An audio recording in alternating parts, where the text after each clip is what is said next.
ఫీజులను విద్యార్థుల వద్ద వసూలు చేయాలని ఇటీవల హైకోర్టు తీర్పిచ్చింది. దీనిపై వెంటనే హైకోర్టు ఫుల్ బెంచ్కు అప్పీల్ చేయాలని డిమాండ్ చేశారు జాతీయ బీసీ సంక్షేమ సంఘం జాతీయ అధ్యక్షుడు ఆర్ కృష్ణయ్య.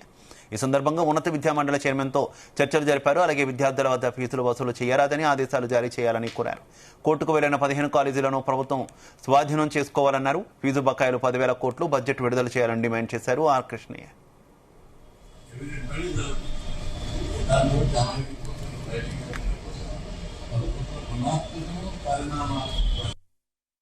హైకోర్టు బీసీ విద్యార్థుల ఫీజులు వసూలు చేసుకోవచ్చని తీర్పు ఇచ్చిన నేపథ్యం లోపల చాలా కాలేజీలు విద్యార్థులకు ఫీజులు కట్టే వరకు ఆర్టికట్లు ఇవ్వమని క్లాసులకు రానివ్వమని ఒత్తిడి చేస్తున్నారు.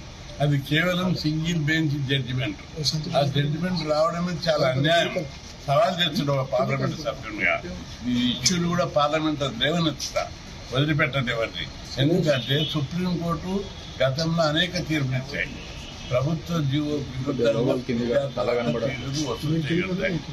అదేవిధంగా సాంకేతిక విద్యామండలి, ఆల్ ఇండియా సాంకేతిక విద్యామండలి విద్యార్థుల వద్ద ప్రభుత్వ జీవోలకు విరుద్ధంగా వసూలు చేయొద్దని ఆ సర్కులర్ చేశారు. యూజీసీ ఇంకో సర్కులర్ చేశారు.